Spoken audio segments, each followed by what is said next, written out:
What's going on, guys? So we're going to take a little live intraday look at the NASDAQ futures. So the reason I want to kind of take a look at this is, obviously we had the CPI data numbers that came out, a little bit of aggressive selling that we put in. We kind of dropped all the way down to 12,100 on the NAS. So one thing that I do want to kind of point out here, what we're looking at is the 30-minute time frame. And actually, let's switch this over to the hourly just because so I can get less candlesticks here.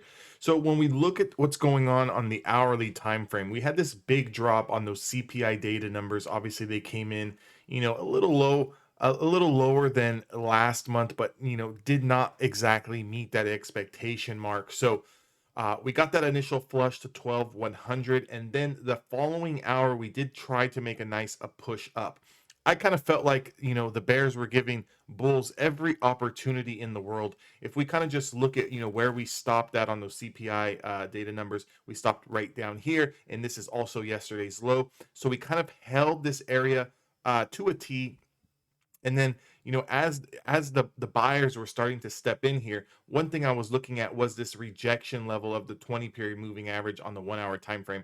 So for me to in order to want to see stocks go higher today, in order for me to want to feel comfortable about taking any sort of long scalp or day trade, I was going to need to at least see the Nas get over those pre-market highs, after hours highs, and get over this engulfing red candle here.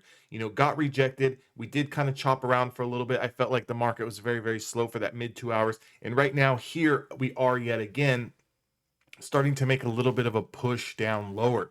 So if we just kind of look at this from a macro point of view here, looking at this chart realistically since Monday, it's going pretty much sideways. So we have some distribution going on here. We haven't really necessarily put in, a lower low, and we have not put in a higher high yet to kind of change this downtrend.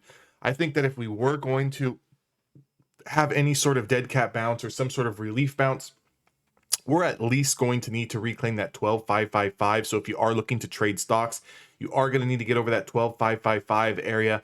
That's going to give you a little bit of more room to stretch. Definitely want to get over that 20 period moving average. And your next resistance level is going to be 12,800, which is a 200-day moving average on the 1 hour time frame.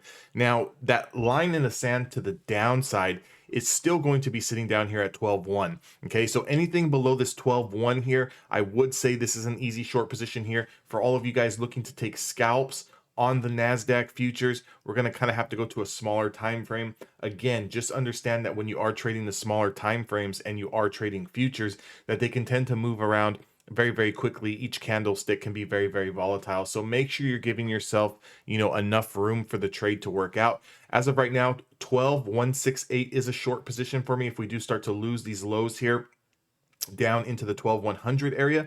And then obviously we're going to need to reclaim 12,277. We do have room back up to 12,400. Again, I would be taking profits on the confirmation here and are taking an entry here and then taking profits into this supply zone here. And then I would also be looking to short this back down to the level of demand until we can prove that we can build over this 200-day moving average on the 5-minute time frame with room up to 12,555. Guys, if you guys are interested in trading futures and you want this kind of updated technical analysis intraday, definitely join the Discord, and also make sure you subscribe to the YouTube channel, and I will see you guys on the next video.